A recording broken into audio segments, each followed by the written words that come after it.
اپنی اولاد کو نماز سکھانا شروع کریں.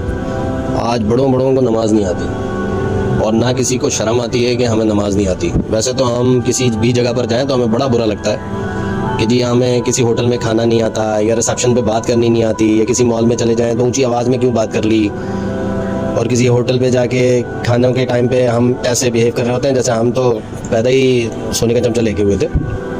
لیکن جس بات پہ ہمیں شرم آنی چاہیے وہ بات اس پہ ہمیں نہ کوئی فکر ہے نہ کوئی پریشانی ہے. جو جنت کی کنجی ہے کہ ہم کیسی نمازیں پڑھتے ہیں, بڑے ہوں چھوٹے ہوں نوجوان ہوں, میرے حساب سے ہر 2-3 سال بعد کسی عالم کو کسی قاری کو باقاعدہ غور نہیں کریں تو اپنی مسجد کے امام سے اتنا کر لیں کہ ان کو بولیں, درخواست کریں, کوئی آپ کو منع نہیں کرے گا کہ آپ جو ہے وہ ایک پوری نماز پڑھ کے ایک تو ان کو بآواز بلند سنائیں, اور پورا کا پورے نماز کا جو طریقہ کار ہے کہ آپ قاعدے میں کیسے بیٹھ رہے ہیں, رکوع کیسے کر رہے ہیں, سجدہ کیسے کر رہے ہیں, اس پہ بھی فوکس کریں. جماعت میں کھڑے ہونے کی آج تک بہت سارے لوگوں کو ترتیب ہی نہیں پتہ.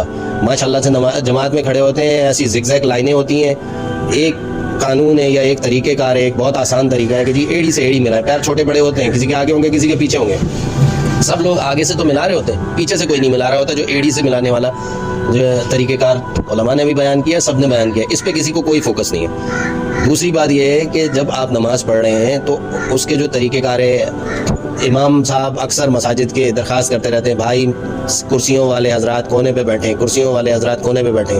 وہ نہیں ہوتا. نماز میں کون سی چیز کو کتنے احتیاط کا دامن پکڑ کے ہم نے کرنا ہے, اس پہ ہمارا کوئی فوکس نہیں ہے. باقی تمام چیزوں میں ہم بڑے علامہ ہیں, لوگوں کو دکھانے کے لیے دکھاوے کرنے کے لیے ہم سارے کام کرتے ہیں, لیکن جو چیز ہمارے آخرت کا ذریعہ ہے اس پہ ہمارا کوئی فوکس نہیں ہے. نماز کے معاملے میں بہت احتیاط کرنی چاہیے. نماز اگر ہماری صحیح نہیں ہوگی تو ہم اپنے بچوں کو اپنے چھوٹوں کو کیا سکھائیں گے؟ اس میں ہم نے کبھی توجہ دی ہے؟ اس کی فکر ہی نہیں ہے کہ نماز میں ہم کون سی صورتیں پڑھ رہے ہیں, کیا پڑھ رہے ہیں, غلط پڑھ رہے ہیں, صحیح پڑھ رہے ہیں, اس پہ بھی ہماری توجہ بالکل بھی نہیں ہے. توجہ دینی چاہیے. جزاک اللہ.